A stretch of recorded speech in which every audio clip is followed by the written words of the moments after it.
हमारा उधार तलवार, बाले, पैसे, गाड़ियां, इन चीजों से नहीं होता। हमारा उधार उसी से होता है जिसने हमें बनाया है। आमीन। आइए, मैं चाहता हूं आप सब सामने देखिए। अब आप अपनी अपनी बाइबल को ड्रॉप कर सकते हैं और आप सामने देखिए।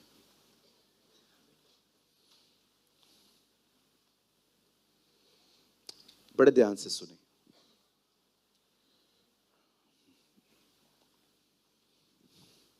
आप जानते हैं, कुछ लोगों के लिए ये बिल्कुल भी सीरियस थिंग नहीं है कि उनके पास एक शिकायत करने वाला स्वभाव है, एक कंप्लेनिंग नेचर है। खाने में कंप्लेन,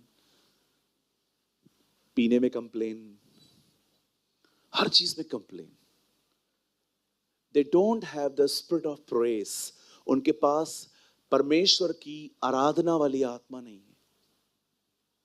मैं आपको सच कहता हूं, अगर आप ये बात समझ गए कि ये चीज मुझे कितना खुदा से दूर रखती है।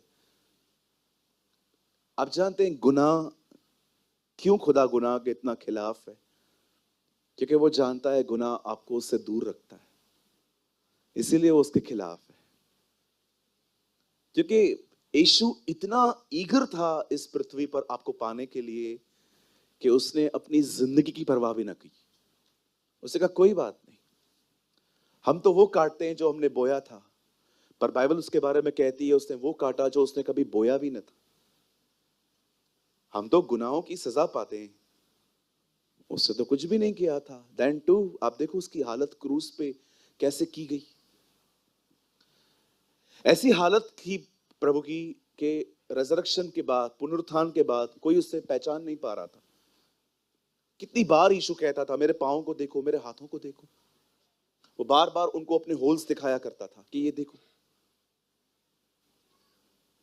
मैं आज आपसे एक बात पूछना चाहता हूं, जितने भी लोग यहां पर बैठे हैं, मैं आपसे एक सवाल पूछना चाहता हूं। क्या आपने शिकायत करने वाली आत्मा से पूरी तरह से आजादी पाई है? क्या आपने उससे छुटकारा पाया है? क्या आप ये कह सकते हैं brother, I am the one who always praise the Lord. मैं हमेशा उसकी स्तुति और उसकी बड़ाई करता हूं चाहे कुछ भी हो। अब सुनिए, बहुत साल पहले इज़राइल के लोगों के कुछ दुश्मन थे और ये सब नीनवे में रहते थे। और आप सभी जानते हैं आज भी इज़राइल के लोग भी किसी किसी को पसंद नहीं करते हैं और बहुत लोग इज़राइल को भी पसंद नहीं करते। आप बिलीव करो, आज भी इज़राइल से प्यार करने वाले कम, हेटर्स ज्यादा हैं उनके। पर मैं दाद देता हूं इन लोगों की, हैं थोड़े से, 1 करोड़ भी नहीं है। 95 lakhs आई थिंक पॉपुलेशन है, जिसमें से 36 लाख से भी ज्यादा लोग आर्मी में हैं। पर पंगे कितने बड़े बड़े लेते हैं लोग। इतने बड़े बड़े पंगे ले लेते हैं ये लोग, क्योंकि एक्चुअली ये जानते हैं इनका, इनके ऊपर किनका हाथ है। कहां ना कहां ये जानते हैं कि भले ही हम यीशु को नहीं जानते हैं, लेकिन यहोवा आज भी अपनी वाचाएं पालता है ना। मैं जब भी अभी बहुत अरब कंट्रियों में गया, तो मुझे वहाँ का कल्चर था, जब क्योंकि ये वही जमीन थी जहां पर खुदा चले थे, थोड़ा दूर मतलब। पर मैं देख रहा था कि यू नो छोटा सा देश है, छोटा सा, लेकिन बड़े बड़े पंगे ले लेते हैं लोग, डरते नहीं हैं। जब इनके ऊपर हमले हुए थे, खैर ठीक है, मैं हर चीज को प्रेस नहीं करता, लेकिन आप जानते हैं इनके बहुत से दुश्मन थे। उनमें से एक दुश्मन इनका था नीनवे। और अब परमेश्वर योना को कहता है जा इन लोगों को मेरे बारे में बता और इनको बोल कि ये पश्चाताप करें, ये तौबा करें। आप जानते होंगे योना बिल्कुल नहीं चाहता था ये बचे। जैसे हम में से भी यहां पर कुछ लोग हो सकते हैं जो बिल्कुल नहीं चाहते कुछ लोग बचे। थैंक गॉड आप ऐसे नहीं हो। आप जानते हो योना बिल्कुल नहीं चाहता था वो लोग बचे, इसीलिए बाइबल बताती है वो यहां वहां भाग रहा था। और आप जानते होंगे एक्चुअली ये कहानी नीनवे और यहोवा की सिर्फ नहीं है, एक्चुअली ये कहानी है खुदा एक व्यक्ति को किसी से प्यार करना सिखा रहा था। आप में से बहुत सारे जो लोग हैं यहां पर, मैं आप में से हर एक को कहना चाहता हूं, लर्न टू लव। मैं नहीं कहता हूं कि जो आपके साथ आपके पीठ के पीछे आपको मारने आते हैं उनके साथ चलो ठीक है, मैं भी समझता हूं कुछ लोगों से डिस्टेंस मेंटेन करना ही पड़ता है, लेकिन मैं आपको बताना चाहता हूं इस दुनिया में कुछ ऐसे भी लोग हैं जिनसे आपको प्यार करना चाहिए, राइट? कभी कभी एक ठेस उसकी छवि बन जाती है हमारे अंदर। समझो यहां पर गौरंग है और मैं 2 वड़ा पाव लाया और मैंने दोनों वड़ा पाव रखे, एक इसके लिए एक मेरे लिए, और इतने में मैं पानी का बोतल लेने के लिए गया था कि हम वड़ा पाव खाने के बाद पानी का बोतल पी लेंगे। और जब मैं आया तो इसे लगा ये दोनों उसी के हैं और वो खा चुका था। अब ये मिस्टेक है कि पेटूपन है? मिस्टेक है। उसे लगा मैं दोनों उसके लिए लाया हूं, जबकि हमेशा यही यही सोचता है ये। लेकिन मुझे बाद में पता चला कि एक्चुअली ये नेचर नहीं है, ये मिस्टेक है। इसे लगा ब्रदर वहां पर खा के आए हैं, मेरे लिए 2 लेकर आए हैं मुझे देखकर। ब्रदर को पता है एक से मेरा क्या होगा, और मैं इसके लिए 2-2 लेके आया। लेकिन जब मैं बाद में आया मैंने कहा मेरा वड़ा पाव वो आपका था बेटा, 2 लोग हैं ना, 2 वड़ा पाव लाया ना। अच्छा सॉरी पास्टर जी, अंदर से निकाल के दूं अभी? नहीं ठीक है। अब मुझे बताइए ये मिस्टेक है कि ये दुष्टता है? मिस्टेक है जी। दुष्टता पता है क्या होती?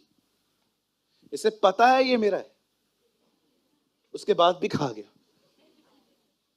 इसे कहते हैं दुष्टता। जो लोग आपके पांव को ऐसे नीचे पांव रखते हैं कि आप गिरे, कहिए अपने पास वाले से कृपया उनसे दूर रहिए। हाथ जोड़ के बोलिए।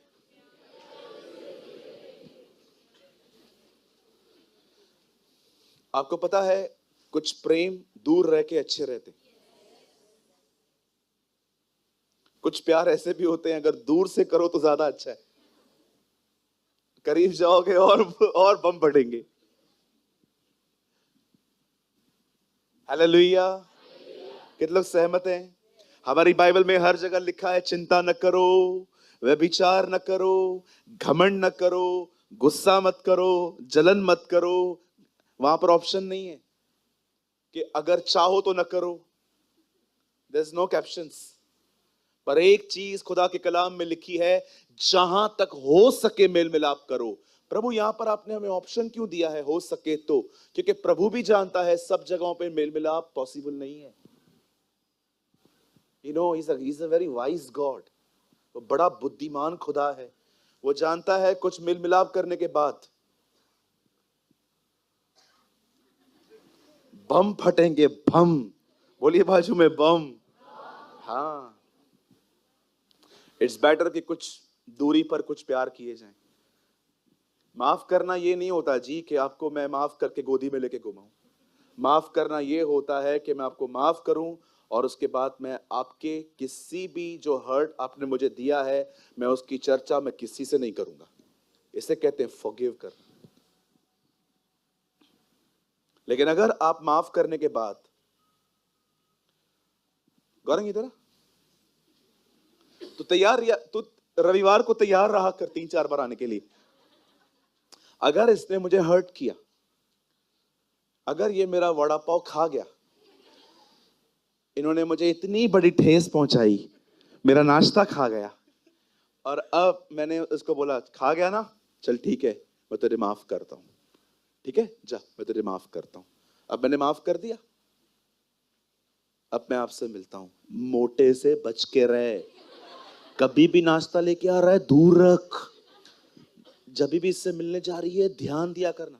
मैं माफ कर चुका हूं ना, तो मैं इनको क्यों बात कर रहा हूं? इसे कहते हैं माफ न करना। अगर आपने किसी को माफ किया है ना, नो चर्चा, नो कुछ भी नहीं बोलना है अभी आपको, शांत रहो। आप माफ कर चुके हो ना, तो फिर बातों की चर्चा बार बार क्यों हो रही है?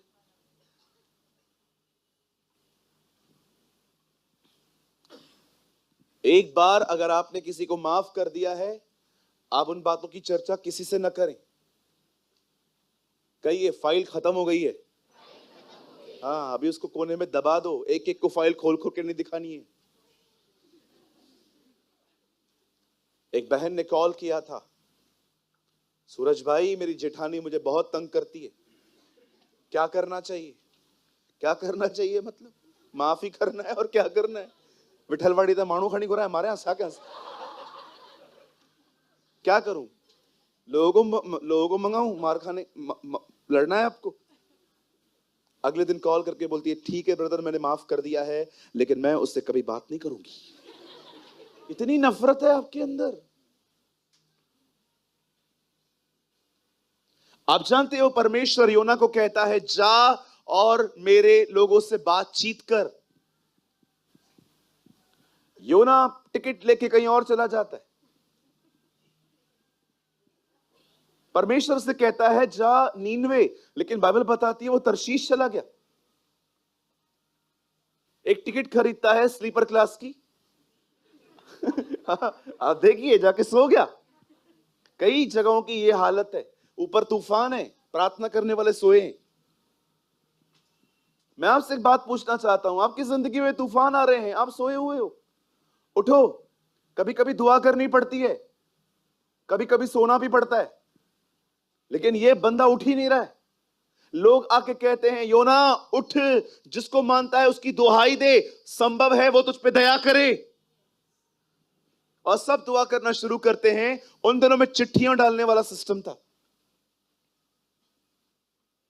अब मत डालना। हाँ, प्रेरितों के काम 2 अध्याय के बाद कभी चिट्ठी का जिक्र नहीं हुआ, कभी भी नहीं, क्योंकि महान पवित्र आत्मा आ गया, अब वो आपको गाइड करेगा। और कुछ लोग तब तक चिट्ठियां डालते हैं जब तक यस न निकले। चिट्ठी डालेंगे, यस नो नो यस, ठक नो निकला, नहीं मेरा हाथ इस पे जाने वाला था, बाय मिस्टेक यहां से। अरे तुम किसको बेवकूफ बना रहे हो? नो लिखा हुआ है। चिट्ठी डाली गई, चिट्ठी योना के नाम पे निकली। लोग योना के पास जाके कहते हैं योना तूने क्या किया है? बोलता है मैं जल और थल के बनाने वाले परमेश्वर के सामने से भागा हूं। जिसने जल बनाया है, जिसने थल बनाया है, जिसने जमीन और आकाश बनाया है, पानी बनाया है, उसके सामने से मैं भागा हूं। तूने क्या किया है? अब एक काम करो, तुम लोग कोई तूफान शांत करवाना है, हाँ मेरे को उठाओ, पानी में फेंको। मैंने पहला बंदा देखा है जो इतना सुधर गया। और लोग उसे उठा के पानी में फेंक देते हैं। और देखिए वहां पर एक बहुत बड़ा वेल या तो मच्छ वहां था, एक बहुत बड़ा क्रीचर था जिसने उसको अंदर डाल दिया। अब आप सोचो अंदर माहौल कैसे होगा।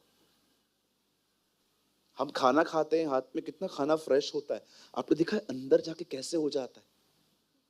योना वहां बैठा हुआ है। मैं सोच रहा था प्रभु ये कैसे हुआ होगा, काश उन दिनों में कोई कैमरा होती, कोई सीसीटीवी कैमरा होती वहां पर, पता चलता कि एक्चुअली योना कैसे बैठा हुआ है। अच्छा एक चीज, अंदर ऑक्सीजन कैसे आई? कभी आपने सोचा है इस बारे में?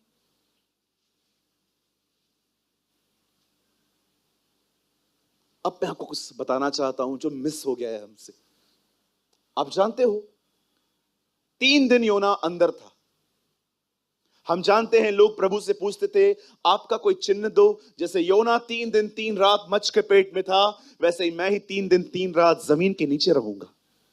वो हमेशा योना का चिन्ह दे के बात किया करता था।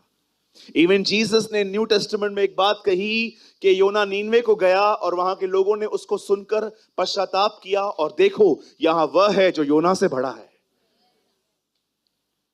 आप जानते हो जब योना ने 3 दिन वो वहां पर रहा, हर तरह से उसने कोशिश की कि मैं यहां से बाहर आऊं, लेकिन जब वो नहीं निकल पा रहा था तब उसने एक बात कही, परंतु मैं ऊंचे शब्द से